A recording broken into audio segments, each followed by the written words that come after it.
আজকের গল্প ফেসবুকের ভূত। রাত তখন 10টা বাজে। খাওয়া দাওয়া সেরে বিছানায় এসেছি।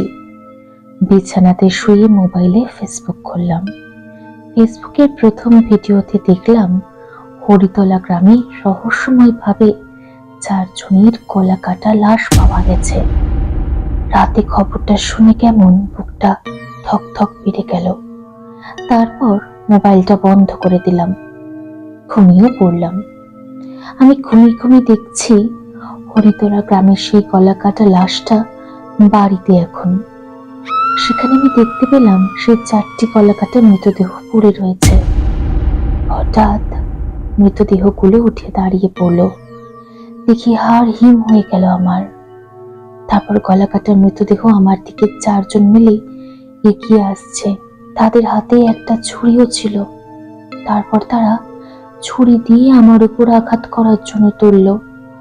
ছুরি দিয়ে আমার উপর আঘাত করতে যাচ্ছে এমন সময় কেউ বলছে, এত বেলা হয়ে গেল এখনো ঘুমোচ্ছিস, এবার উঠে পড়। তারপরে উঠে মাকে দেখলাম।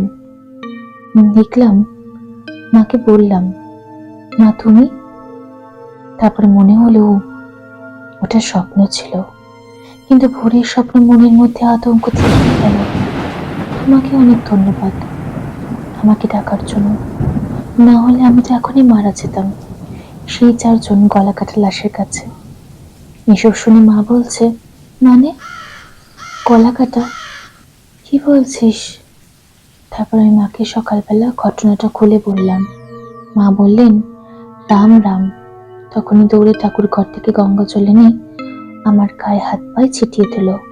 বাবা সাবধানে থাকিস। তারপর 11টার সময় আমি আমার বন্ধু অজয়ের কাছে ভাবলাম যাওয়ার জন্য 11টায় রওনাও হলাম। ওদের বাড়ি যেতে একটা ফাঁকা মাঠ পড়ে। আমাকে মাঠে যেতে কেমন যেন সায় দিচ্ছিল না। মনের ভেতর কেমন ভয় ভয় লাগছে। অনিচ্ছা সত্ত্বেও আমার বন্ধুর বাড়ি যাওয়ার জন্য যেতেই হলো। আমি ভাবলাম মাটিতে আর কি হবে। তারপর মাঠের মাঝখানে আমি গেলাম। যা দেখলাম তা আমি কল্পনাও করতে পারিনি। আমি দেখলাম সেই 4 জন গলা কাটা ভূত। দেখে তো আমার হয়ে গেছে ভয়। কোনো কিছু ভাবে আমি দৌড় দিতে লাগলাম।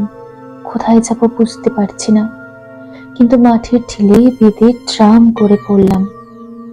ক্রমে গলা কাটা লাশগুলো আমার দিকে এগিয়ে আসছে। আতঙ্কে আমার সারা শরীর কেমন অবাক হয়ে যেতে লাগলো। আমি কি স্বপ্ন দেখছি নাকি বাস্তব? কি হচ্ছে কিছু বুঝতে পারলাম না। তারা আমার পুরো কাছে চলে আসলো, হাতে ছুরি নিয়ে। তারপর তারা চাকু দিয়ে আমাকে মারতে লাগলো। কিন্তু আমি কি মারা গেলাম? আমি কি স্বপ্নের মধ্যেই নিজে শেষ হয়ে গেলাম? আপনারা কি জানতে চান? তাহলে অপেক্ষা করুন 2য় পর্বের জন্য।